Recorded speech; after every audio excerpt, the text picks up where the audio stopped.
Philémon, bonjour. Good morning. Comment ça va? Perfectly well. Très bien. In the studio with us, Yeah. live and not recorded. And there's something I expect you to say. Thank God it's Friday. There you go. Thank God it's Friday for all of us. Voilà, c'est vendredi, on dit merci à Dieu. Dans le sport, de quoi parlons-nous? We are digging deep to bring out some hardcore facts about some outstanding athletes. Okay. We'll take it away. Hardcore facts. Facts. Wow.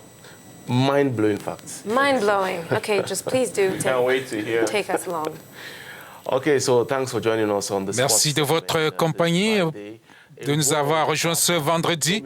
Un monde dominé par les hommes depuis des lustres. Eh bien, au fil des temps, le sport a généré plusieurs disciplines dont les épreuves ont été conçues pour s'adapter à la morphologie, à la force et aux intentions des hommes. Le football, le rugby, le basketball, la lutte et même l'athlétisme ont été largement, mais pas complètement dominés par les hommes.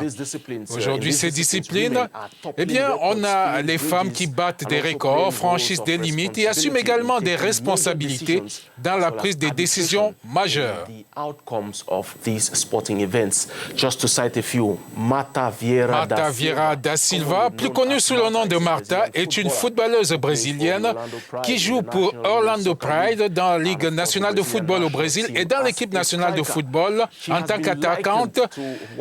Elle est comparée à l'un des plus grands footballeurs de tous les temps. Elle se fait même appeler la Pelé au féminin.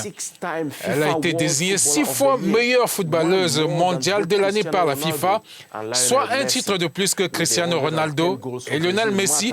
Avec 110 buts pour le Brésil, Marta a maintenant plus de buts que Ronaldinho et Neymar avec l'équipe nationale. Une autre performance féminine remarquable, c'est celle de Tirunesh Dibaba, la destructrice au visage de bébé, comme on l'appelle. Elle vient d'Éthiopie. Elle détient le titre olympique de 10 000 mètres et a remporté 5 titres mondiaux sur piste et 5 titres de cross-country, un record plus séduisant que les honneurs de carrière de la plupart des athlètes masculins. Serena Jamaica Williams est une joueuse de tennis professionnelle qui a le plus longtemps trôné en tant que numéro 1 mondial du classement du simple féminin. Considérée comme la meilleure de tous les temps de sa discipline, elle a démontré une puissance athlétique remarquable. Elle a remporté à plusieurs reprises des titres majeurs en Australie, en France, à Wimbledon, aux États-Unis. La liste continue toujours, dans l'arbitrage notamment.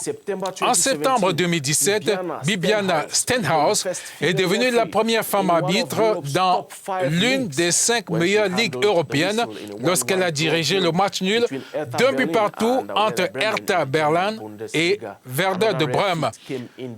Un autre exploit rare, c'est réalisé la semaine dernière en Afrique.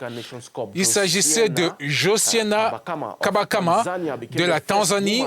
Elle est devenue la première femme arbitre à diriger un match de CAN masculine, une première depuis 36 ans. Elle a dirigé le match de la CAN des U17 du groupe B entre le Cameroun et le Nigeria. Match nul de 0 but partout qui s'est déroulé sans souci majeur. En 2016, elle a également dirigé un match du championnat local entre Simba SC et Young African.